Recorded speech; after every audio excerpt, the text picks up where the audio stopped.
Everyone ready? Oh, wait, I need it. Okay, You good? yeah, I don't know. All right. We affirm the resolution that the United States ought to replace the Electoral College with a direct national popular vote. Our first contention is preventing electoral splits. Elections where the Democrat wins the popular vote but loses the Electoral College are becoming more frequent. Alex Seatswald at NBC explains in 2017 that because liberals are rapidly becoming densely packed into deep blue urban areas that don't net them many electoral votes, Republicans could continue to win the Electoral College for many cycles despite losing the popular vote. Mark Siegel of NYU confirms in 2016 that demographic shifts will make electoral splits the new normal.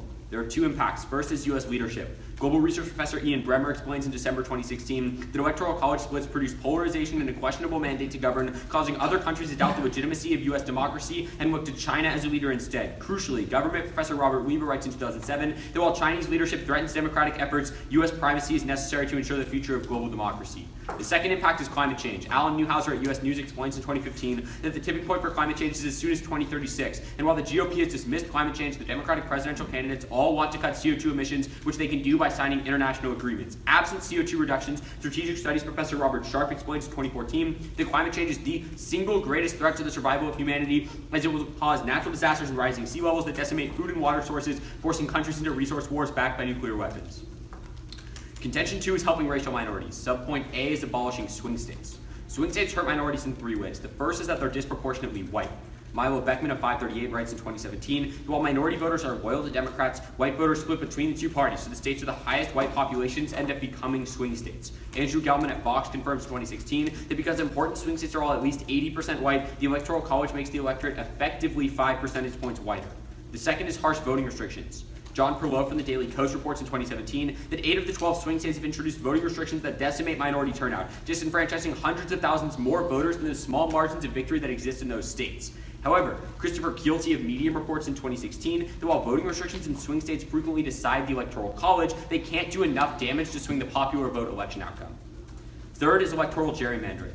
Government professor Anthony McGann explains in 2017 that 4 swing state governments are entirely controlled by Republicans who want to split their state's electoral votes into gerrymandered congressional districts. This harms minorities, as Garance Ruda at The Atlantic explains in 2013 that partisan gerrymandering effectively purges millions of minority votes by packing them into safe districts where their votes don't matter. Under the popular vote, however, this would be impossible because there aren't electoral votes to split in the first place. Subpoint B is removing rural bias. Bob Wing at Common Dreams explains in 2016 that because every state is guaranteed 3 electoral votes, small white rural states have more voting power per person than large racially diverse states. Due to this bias, data reporter John Templon quantifies in 2016 that the Electoral College gives white voters 15% more power than African Americans and Latinos and almost twice the voting power of Asian Americans. Critically, Emily Dreyfus at Wired finds in 2016 that this discrimination will only get worse because minority populations are growing faster in the cities that are disadvantaged by the Electoral College than they are in the rest of the country. With the popular vote, however, Ryan Beckwith at Time explains in 2016 that the focus would be put on urban centers where the most votes reside, forcing candidates to pay more attention to racial minorities. The impact of both subpoints is reducing racist policies. Because whites tend to split their votes between Republicans and Democrats, former Senator Russ Feingold explains in 2017 that minorities will decide any election determined by the national popular vote, forcing Republicans to strive for their support and preventing Democrats from taking their votes for granted. Theodore Johnson at the Washington Post corroborates in 2015 that while there's currently no political will to fight racism, increasing minority political power would force politicians to fight against racism in housing, education, criminal justice, and employment. Empirically, history professor Gavin Wright finds in 2013 that when black voters received more political representation through the Voting Rights Act, it resulted in higher black employment, income, and living standards. Can we see one card really quick? Yeah. Like double influence by Latino voters. Just whatever. What was the tag on that? Double than Asian Americans. It's 15, temp 1, 15% over. It's Do you want to 10? temp 1? Do you want to see the card? No, that's fine. I just want to. Okay. 10 points. 16.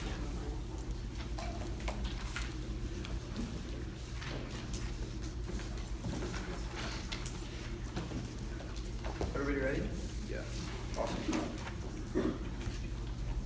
We negate. Our first contention is that the Electoral College creates more moderate policy. Jason Willick of The American Interest in 2016 writes, the axis of political conflict is shifting from right versus left to nationalism versus cosmopolitanism, with Republicans dominating less populated rural counties and Democrats packed into urban areas. Going forward, the Electoral College might moderate the violence of this clash by forcing the Democratic Party to court blue-collar states instead of doubling down on their advantage in metropolitan areas, which they could do under a popular vote. This competition might in turn force Republicans to think more about how to compete in cities. Thus, because of the Electoral College, the next Democrat to run against Trump will work to build more appeal outside of metropolitan areas, blunting the trend towards the mutual ghettoization of today's red and blue communities. Judith Best, a Political Science Quarterly in 2004, furthers that a vote distribution requirement like that of the Electoral College is a better test of candidates' abilities to govern, to build and sustain the broad, critical mass of support needed to govern, and she concludes that if we abandon the win states requirement, we will undermine or destroy candidates' incentives to build concurrent majorities rather than majority factions. The impact is better policy for all Americans. The largest segment of Americans now identifies independent by party and moderate by ideology, so if we allow radicalism to fester and grow, we will abandon the actual will of the people. Will Wasson of Wesleyan College writes in 2016 that extreme poles of the political process yell loud enough that they can drown out the majority of moderates, getting in the way of actual leading and getting our country back on track.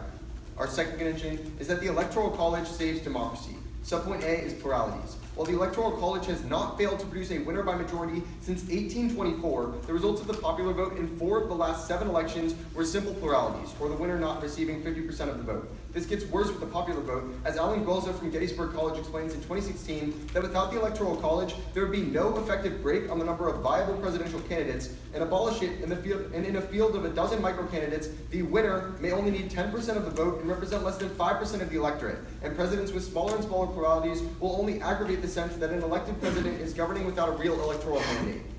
The impact is twofold. First, the system will become undemocratic. A winner by plurality means the vast majority of votes would be tossed out. Second, it allows candidates to pander. Since candidates will know they only have to win a plurality of votes, they can pick certain regions in the country where they want to win and push policies that only those regions support. Subpoint B is autocracy. The Constitution clearly and specifically lays out how the president must be elected by a majority, not a simple plurality, or the vote goes to the House of Representatives, stating, quote, the person having the greatest number of votes shall be president, if such a number be a majority of the whole number of electors appointed, and if no person have such a majority, then the House of Representatives shall choose immediately by ballot. When electors are replaced with the direct popular vote, the majority rule still stands. Since the resolution is limited, voting pro only switches the Electoral College to the direct popular vote. It does not change the fact that if a candidate fails to win a majority of votes, the House of Representatives decides the election.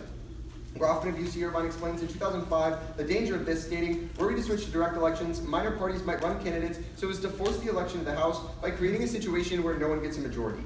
Well, this is a huge impact in and of itself, as hundreds of millions of votes may get thrown out. It gets worse because of the way parties would exploit the system. David Daly of the University of Georgia in 2016 explains that Democrats won't control the House until 2030, and maybe not even then because of gerrymandering and Republican control of state legislatures. In the pro world, the party in power can essentially fix the election by fielding enough competitive candidates to ensure that nobody wins a majority, sending the election to the House, allowing them to choose the president. For example, the Republicans could run a variety of candidates who are supported by certain regions or ethnic groups to ensure that no one achieves 50% of the vote. They don't even need a candidate with a viable chance of winning, because without the Electoral College safeguard, every plurality is tossed to the House of Representatives, who can always select a Republican candidate. This is why the Foundation for Economic Education writes in 2016 that the winner of presidential elections would not be from the party with the most appeal, but the party that most successfully games the system to institutionalize themselves as the dominant party. Thus, they conclude that the Electoral College is what prevents one party from systematically controlling the presidency, and because Lee and I want to preserve what is left of our democracy, we are very proud to engage. Any for questions? Can we see Rothman? Rockman, you see our No, just. Well, just the date on the 2030, I think that would be card. yeah, sure. One second. Yeah, thanks.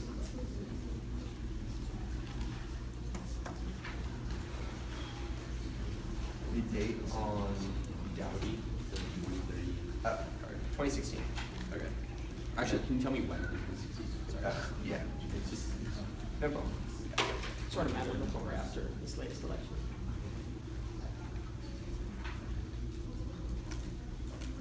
Uh, 10/5/2016. October? Awesome. October 15th. Good stuff.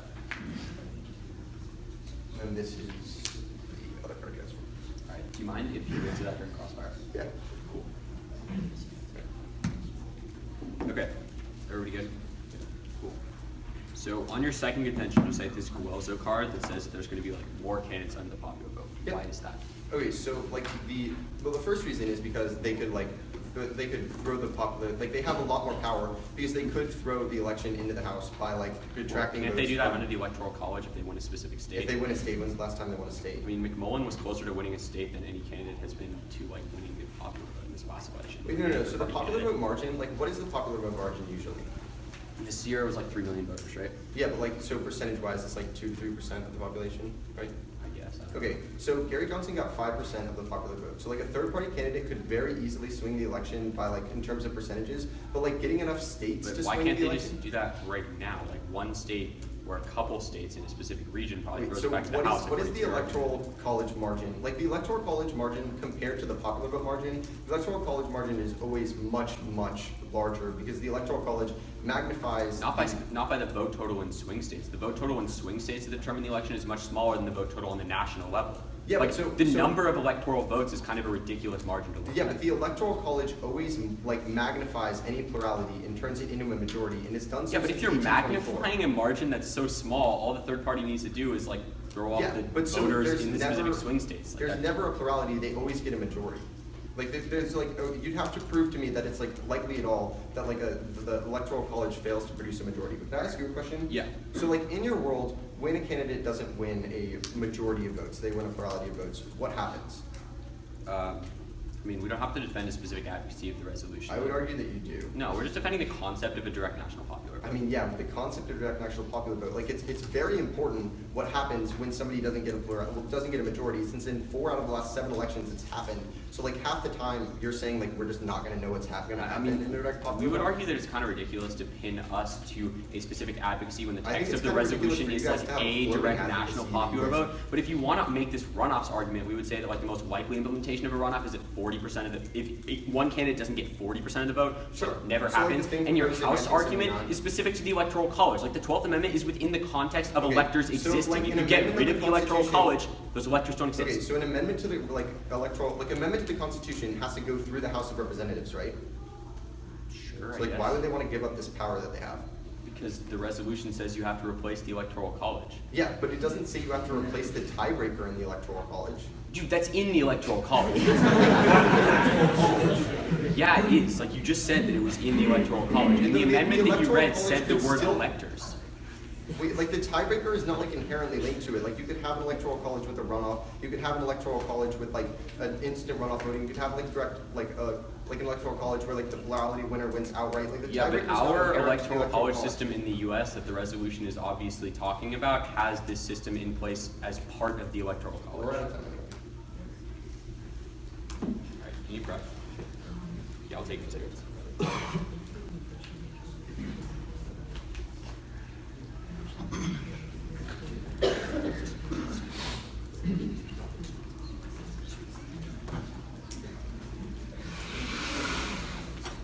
Are you done with my computer, by the way? Oh, yeah, Here, sorry. let me pause. Cool. Okay, Thanks. cool. Resuming prep now.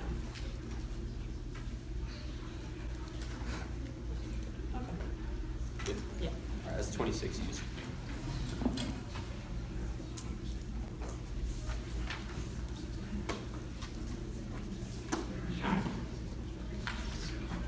Is everyone ready? Okay.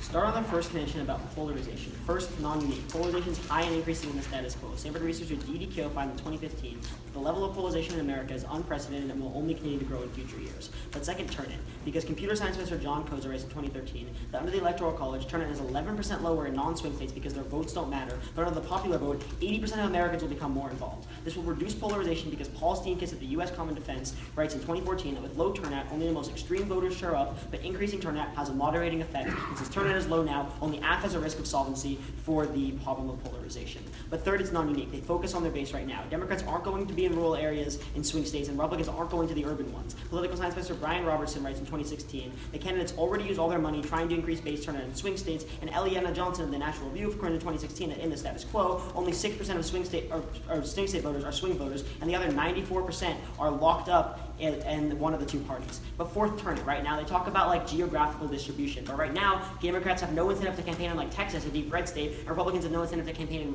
California. You remove that perverse like incentive when you get rid of the Electoral College, which ultimately makes us less geographically polarized. But then finally, fifth, they concede that in their impact section, that majority of Americans are moderate. So clearly under the popular vote, you need the moderate vote to win, so they're going to be appealing to the moderates. It just makes logical sense. They don't give you any comparative analysis to why swing states are inherently more moderate than the popular vote. But then, it's also empirically denied, because Concosa furthers in 2013 that evidence from 5,000 state elections that use the popular vote has shown that it doesn't lead to more extremism. But seventh, it's non-unique. No matter how many base voters there are, John Cozy confirms that middle ground voters are always the focus of any election, because if both parties drive up base, turnout, the only way for one party to get an edge is to cater to the swing voters, so in the end, they're still focusing on the moderates. But then go to their two parties argument.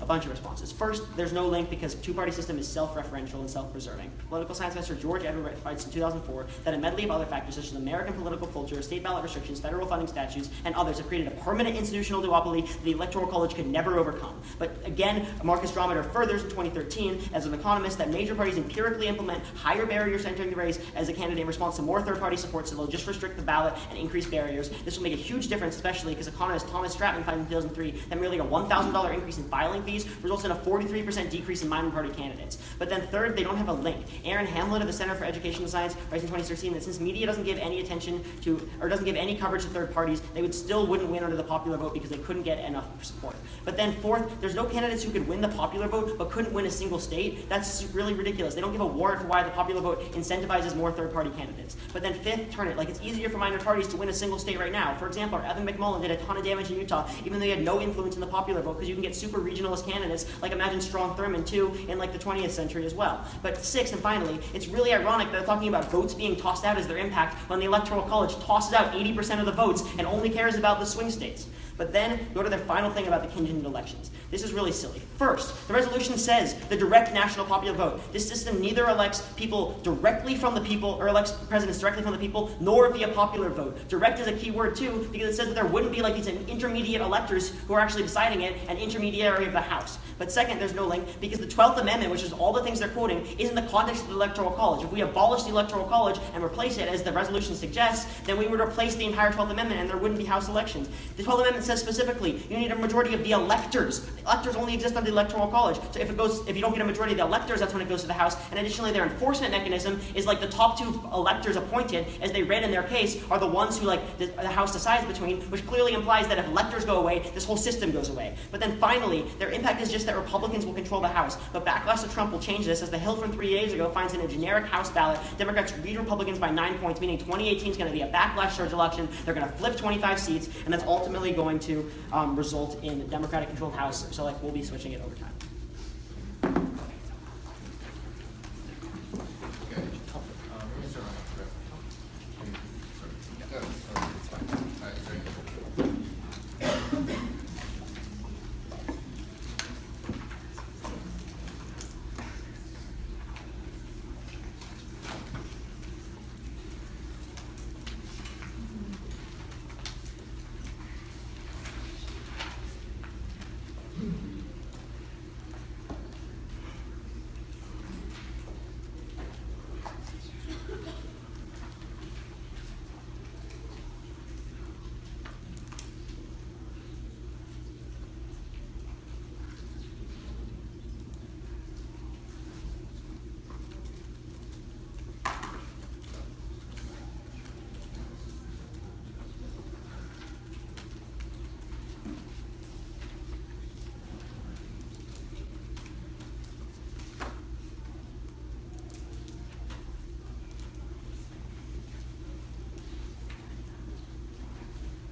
Start with a brief overview that probably goes best on my subpoint B, and then go down their case.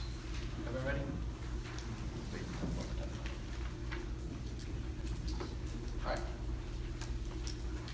Starting with the overview, recognize that the House is going to be most likely for 3 reasons as a tiebreaker. First, they provide you no alternative to the House vote, so this is the most likely because our UC Irvine evidence directly implies that the House would solve a plurality or tie, which means the academic community thinks the House is most probable. Second, the political environment has changed since 1969, and gerrymandering has made the House tiebreaker a much more powerful tool. They aren't going to be willing to give it up when they have to pass a constitutional amendment. That means they're going to want to maintain this power. Third, there are laws mandating the presidential elections are held on one day, the second Tuesday in November. Thus, runoffs occurring on another day illegal. the only thing that's going to be occurring as a tiebreaker is going to be the House. That leads to disastrous impacts. But then jump to their flow. First, recognize that their whole point about presidents being perceived as less legitimate when they don't win the popular vote gets turned upon them by Ross, a legal expert in 2011, who says that the Electoral College actually magnifies the margin of win, so that leads to an increase in legitimacy that happens both among the American people and among world leaders. We link best in their impacts. But then the first thing they talk about is this global leadership impact. First, recognize that Trump just had a summit with Japan, and there were no relations decreases that they empirically quantified with Bush.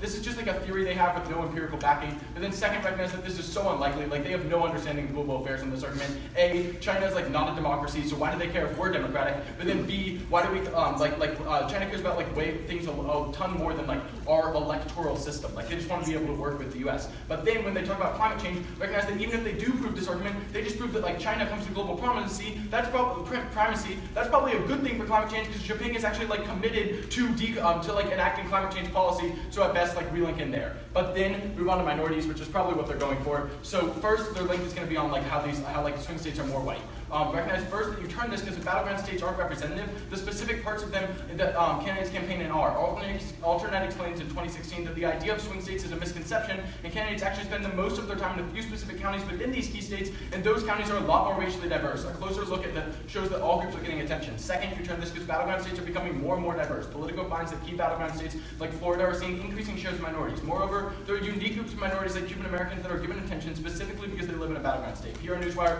concludes that minorities are key to getting swing states which give them influence. Third, turn this because battleground states are key to helping Muslim Americans, perhaps the most persecuted minority group today. Bauer News explains that although Muslims make up 1 to 2% of the total population, they live in key battleground states, which is why issues like Islamophobia are discussed. But then jump on to the next one about voter ID laws. First, turn this because Republicans control the House and Senate right now, and most state legislators that would pass the national popular vote. So if there is any sort of national law passed about IDs, it would probably be mandating them. This means that they crush minority-like support through IDs a lot worse. Second, turn this because these restrictions don't happen in the Electoral College because the presidency is decided by swing states that aren't monopolized by Republicans and thus unable to place these restrictions. When you switch to a national popular vote, there's an incentive to eke out every last vote and suppress the other side, even in safe states. So red states right now that don't care about ID laws because they know they're safest state no matter what, like Kansas or Montana, now would implement them under a national popular vote, stifling minority turnout. But then, in response to gerrymandering, there's a bunch of responses. First, recognize that the swing states change all the time, which takes out their impact. According to Andrew Gelman of Oxford University in 2012, the Electoral College benefits voters in certain swing states, which vary rapidly from election to election. Importantly, there's been a shift to more battleground states recently. As PBS notes, this means that more states get PR overall, leading to increased representation at the end of the day, as the winner-take-all states no longer disenfranchise voters, and safe states have to have their votes for each side represented. Then second, recognize that their only examples of these actually happening are Maine and Nebraska, these PR systems, which are really, really red states, so if anything, that's more representative. But then third, recognize that this happens to swing states first, but as it increases, they'll switch, as the swing states switch, it'll occur in liberal and conservative states equally, meaning that once those states become safe again, we don't actually see this decrease in the amount of control by one party. But then fourth, recognize that this is a trilemma. You can't be a state with PR, gerrymandered, and a swing state, won't campaign here, so they'll lose influence, and other parts of the country will gain it. But then look to their rural bias. Term this because minorities would actually receive less attention. This is because, according to the World Atlas, the 10 states with the highest concentrations of African Americans are all small rural states, which would receive less attention with the popular vote. We're the only ones who actually magnify their attention by giving these rural states power.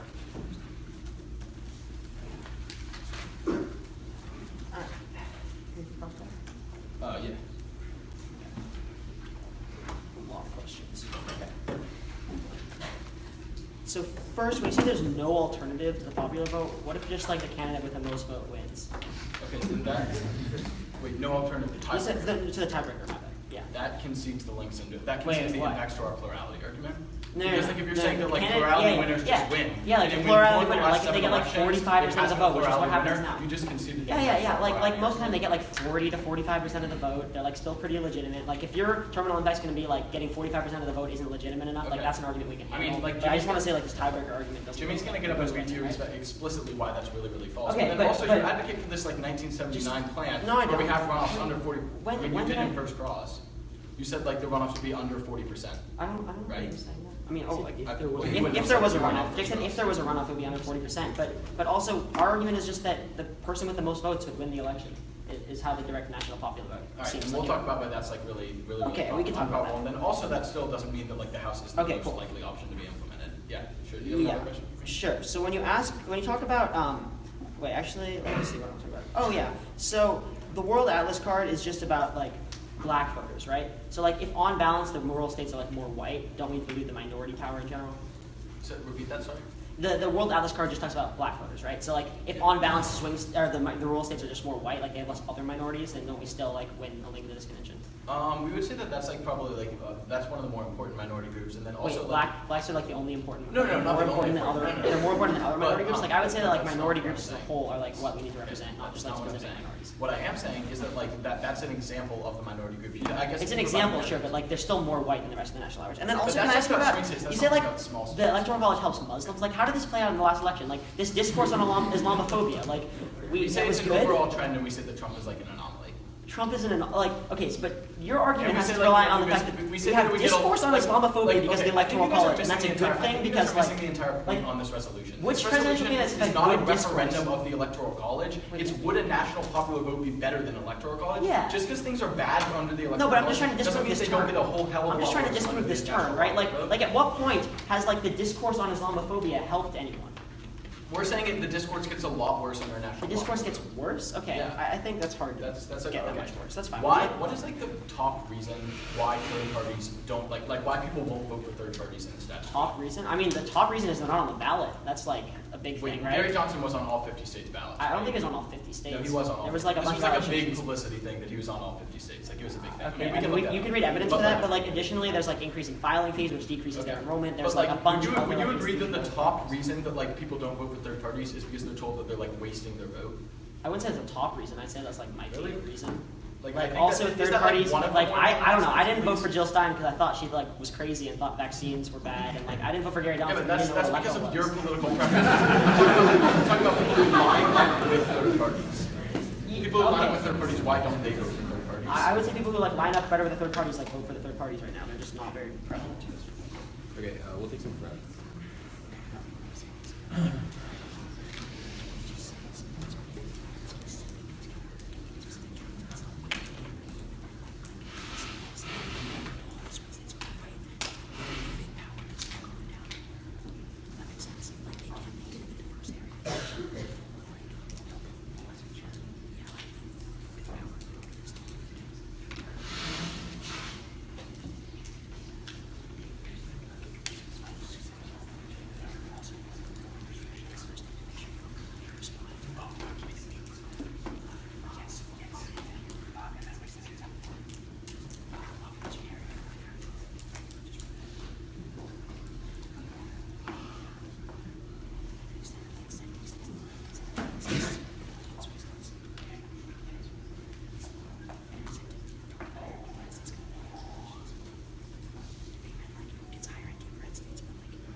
It's a minute 28 plus 26 seconds. So, That's like very little time. 28 plus 26 is we have 6 6 seconds. seconds. All right, is everyone ready? I'm gonna start on their case, then our case. Actually, you can float where like the overview stuff is. Okay.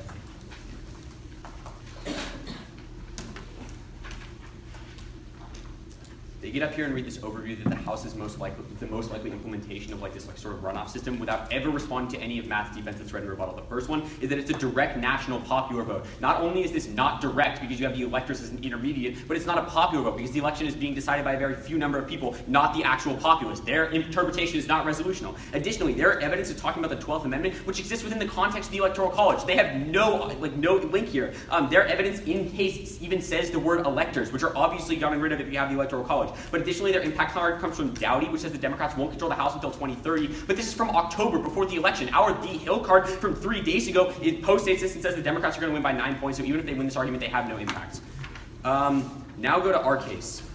The key reason we're going to be winning is on our second contention. The first thing they say is from like alternate, you have to go to specific counties. The problem is that they never prove a change in policy by campaigning in specific counties. Overall, the voting power is still diluted according to Gelman, which makes the electorate 5 percentage points whiter. That's where the policy skew comes from. Then they read this like diversifying in the status quo, but the problem is that we're preferable on time frame because Ronald Brown stated the Atlantic finds in 2015 that the swing states have diversified incredibly slowly over the past few decades. You prefer our Dreyfus evidence because it's compared between the Electoral College and the popular vote, which they never are.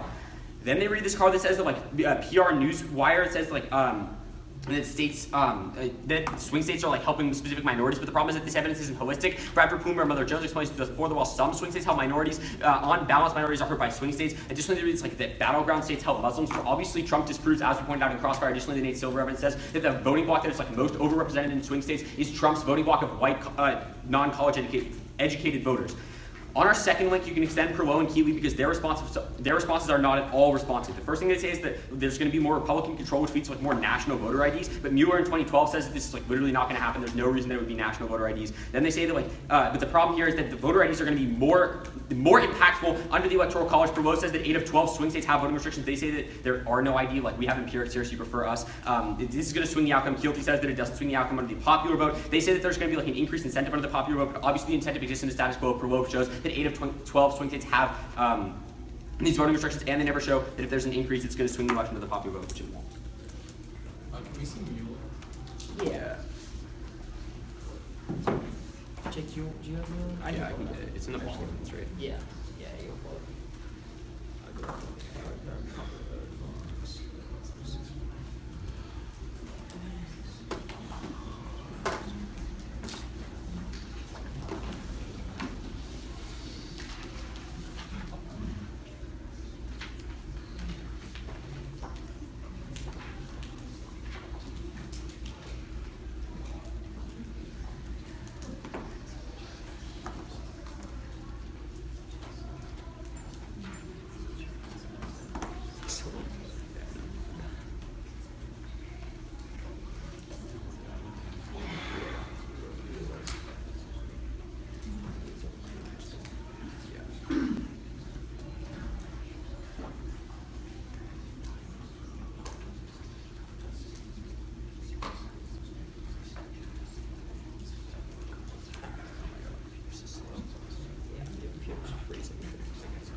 Do you guys have I don't think a whole lot.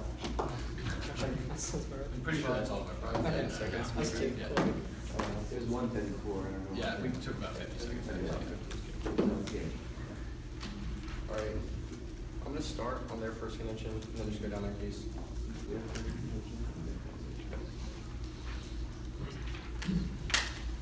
Everybody ready? Great. So first thing, if you guys are looking for an easy way to vote for us, we linked term their first convention by Ross, who tells you that the Electoral College actually magnifies the margin of victory, which increases legitimacy, which is a link into their first convention. So if you want to buy all their stuff about primacy, we actually have the best chance of solving climate change, which is probably the biggest issue facing humanity right now. So it's a pretty easy way to vote for us. But then also on their second convention, they say that So they respond to our specific examples about minorities by saying that, like, oh, it's not representative of the entire state. But when you look at the entire state, that's really problematic, because what our first turn from alternate tells you is that you shouldn't do that, because the places they actually campaign and the places they're actually trying to influence are more diverse. There are these swing counties that are super diverse. So looking at the states as a whole is really problematic, and you should look to these specific examples, like these Muslims, like the Cubans, that are actually influencing policy and creating this moderation. But then they say that they say that we're just not going to have voter ID laws, but there's no warrant for this from Mueller. But then they say that the only warrant is that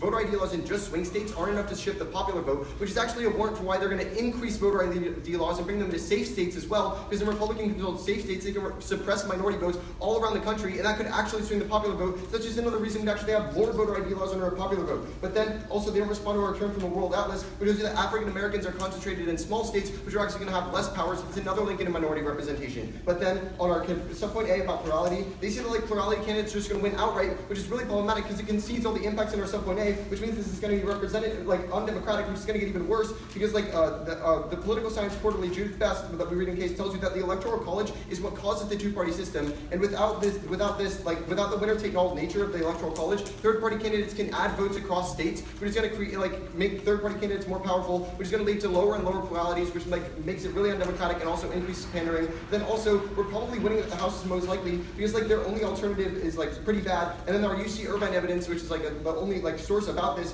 directly implies that it's going to be the House deciding the election, which is also the tiebreaker is more powerful now, so the House is going to be less likely to give it up, which means that literally one-party rule would be happening, which is going to lead to really awful unrepresentative policy and no competition in elections, which is why you can feel comfortable voting for the negative. Okay. So let me ask about the turn you extend on our first contention, right? Sure. So you say that the election has become more legitimate, right? Perceived as more legitimate. Yeah. How does that link into climate change? Because our link into climate change is just the Democrats aren't winning enough.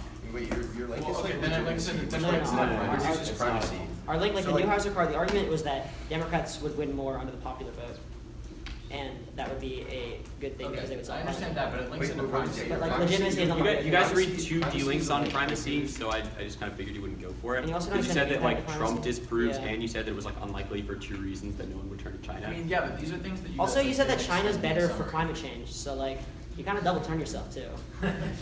No, because we're linking in through You're linking in through the legitimacy, and you think you said the legitimacy is bad because China's better for climate change. We're not, So, okay, we agreed on the climate change, which is the Democrats, right? So we're going for the Yeah, but privacy you also stuff. were that was applying the leadership. I won't go for it, but I'm just saying you guys shouldn't go for that either, because then I'll go for it. I mean, I it's- kind of think it's at the so- point that you just cold drop our term about legitimacy. We cold drop your we double cold term. dropped If you're lucky, we cold drop your double term.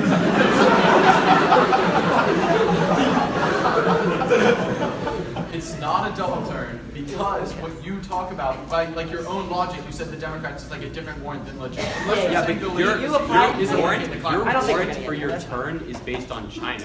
You didn't do a Our link warrant turn on for our our turn is based on Democrats argument. presidential You just legitimacy, cross which apply you give the us first two one. impacts for. One of them you say isn't contingent upon legitimacy, so we'll forget about that one in the context of the round. But the one that is contingent upon legitimacy, which is U.S. primacy, we're going to probably talk about in our final focus. I mean, you guys still non-unique yourselves twice, but I mean, yeah, or but de-link yourselves when you twice. cold drop our term and summary, I'm pretty sure we're allowed to extend that.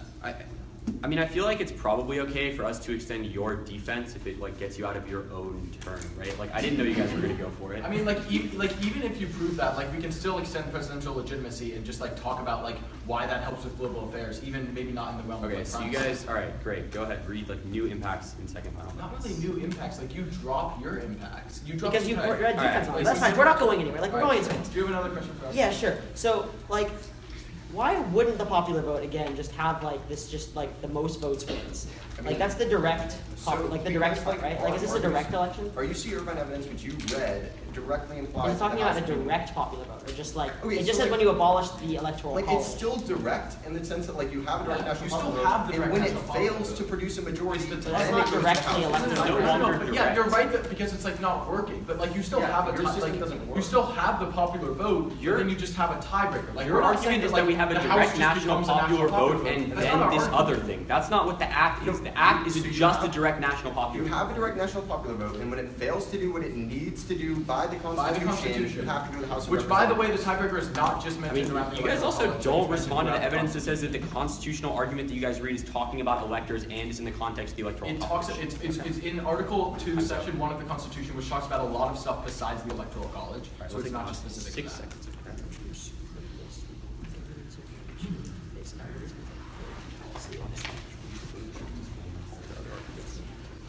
Okay. All right, it's gonna go our case, their case. Everyone ready? Okay.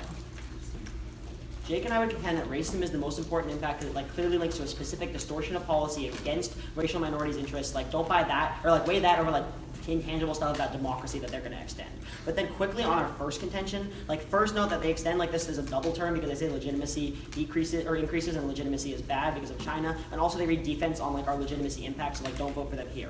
Here's why we're winning our racism argument. The only two things they extend or three things actually in the summary. It's first from alternate where there's swing counties. There's two problems. First, they never prove that there's a policy skew from these swing counties, which means the only thing that matters is the entire state because the entire state is the thing that votes. And if the entire state is more white, according to Gelman, holistically swing states are on average more white than the popular vote, then obviously it's going to increase the power of white people and decrease the power of racial minorities. The other thing they extend is that there's a greater incentive for voter ID in safe states. But what Jake tells you is already an incentive for voter ID in safe states because they run a bunch of other elections in Texas, for example, on the local level, which means there's clearly already voter IDs in all the red states. The problem is the Perlow evidence says there's also voter IDs in 8 out of 12 swing states. This is really important because the Keeley evidence says that under the popular vote, those would never be sufficient to swing the election.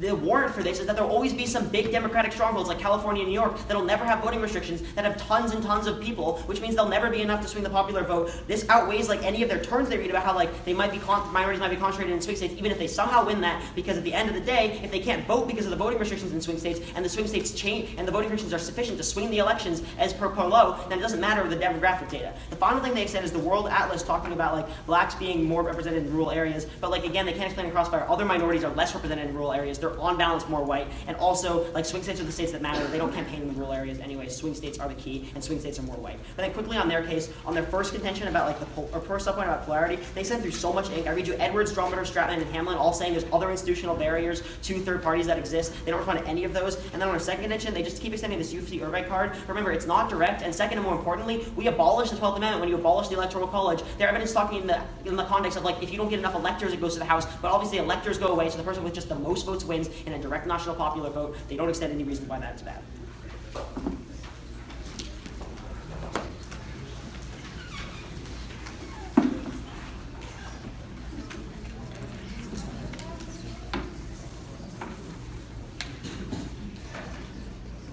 Okay. Same format as Jimmy's summary, starting on the first contention and going from there. Everyone ready?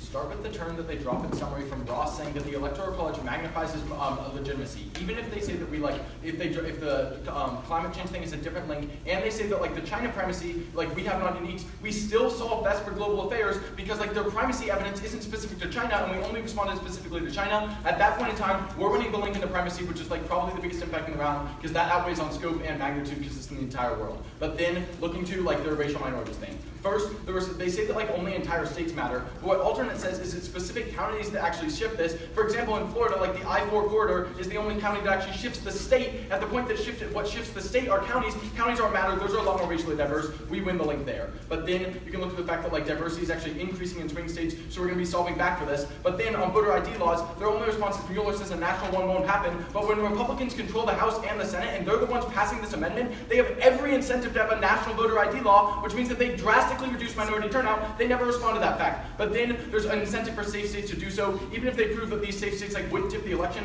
it's still pretty messed up for them to be restricting minority votes, and we probably win on inherent harms of racism. But then moving on to the last term, which they cold drop, which is the World Atlas. The African Americans are concentrated in small states. We give them more power, and we're actually empowering minority votes the most. But then flipping over to our side of the case, remember that the only sort of alternative advocacy they provide for you is this plurality candidates win. That's really problematic. First, because that's undemocratic, because the majority of votes are disenfranchised, and second, because that means that there's a lot of pandering to specific issues and hyper-specific things, which leads to all sorts of host of encompassable impacts that are really, really bad for democracy. But then, in response to to the House, they just tell you like this isn't going to happen because it's a direct national popular vote. We say it's a tiebreaker, and then they say it's like it's mentioned only in the Electoral College part of the Constitution. That's just not true. We give you 3 reasons our way is most likely. First, there's no alternative, and the UC directly implies it's going to be the House. And second, like the House isn't going to want to give us up this power because it's really powerful right now. And third, one has to be illegal because you can only hold presidential elections on one day. In that world, we're like the most likely advocacy, which means hundreds of millions of votes are thrown out at least half of elections. That's the biggest impact in this round. For all these reasons, I urge a strong negative ballot.